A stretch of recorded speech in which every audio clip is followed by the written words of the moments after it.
Baik, program Kasih Korban dan Pemerkasaan Bahasa Etnik antara paparan menarik dari Labuan hari ini. Bersama rakan pelapor, rakan penyampai Harji Jack. Silakan Harji.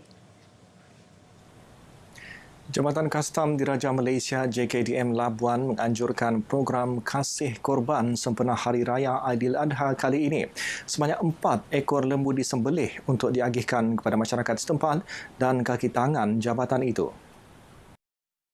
Pengarahnya Aspalila Awang Tuah berkata, persiapan dan perancangan program tahunan itu sudah dilaksana sejak tahun lepas lagi.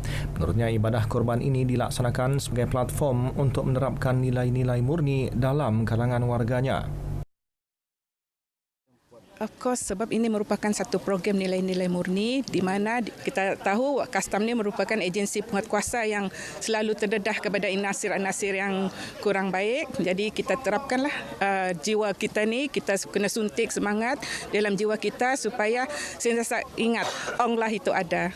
Dan di samping itu merupakan suatu inisiatif untuk mengukuhkan hubungan. Itu teamwork di antara sesama warga Kastam Labuan.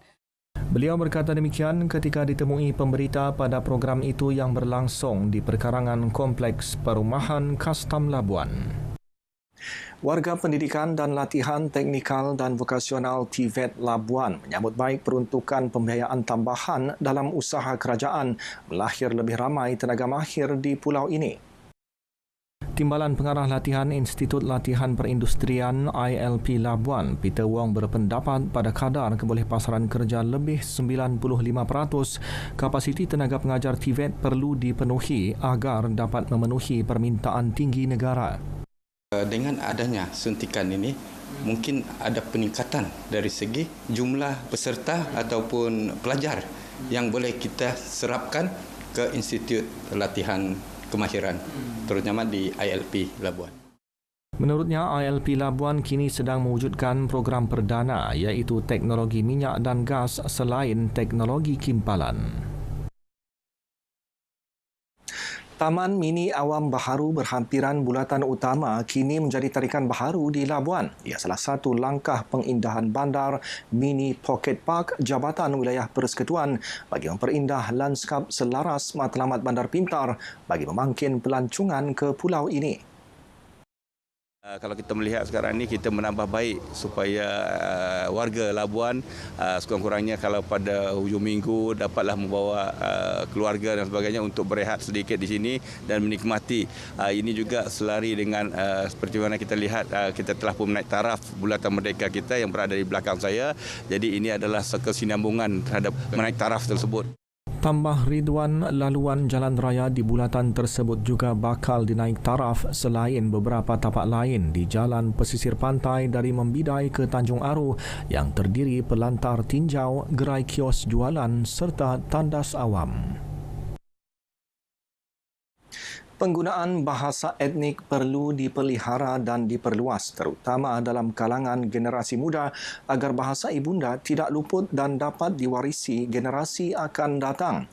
Pemerkasaan bahasa etnik boleh dilaksanakan melalui program kebudayaan dan perayaan seperti Rami Gawai Keamatan Universiti Malaysia Sabah UMS Kampus Antarabangsa Labuan.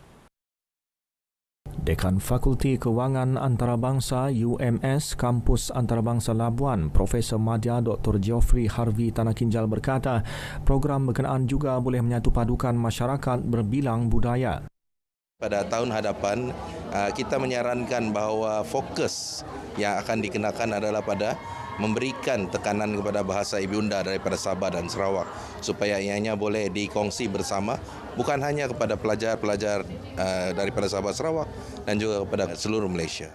Menurutnya, berbeza budaya, agama dan bahasa bukan penghalang untuk bersama-sama meraihkan pesta keamatan dan gawai yang lazimnya merupakan sambutan perayaan masyarakat di Sabah dan Sarawak. Program kita bukan hanya melibatkan pelajar daripada Sabah dan Sarawak saja. That's why kita punya AJK, kita memang libatkan juga yang dari Semenanjung dan yang paling penting yang berbangsa India juga kita libatkan, yang berbangsa Melayu, Cina, semua join. Dengan itu, sekian paparan dari Labuan, dari sungai hingga ke segara Palestin pasti merdeka. Salam Malaysia Madani, kembali ke Angkasa Puri, Kota Media. Baik, terima kasih Harji Jack langsung dari Labuan.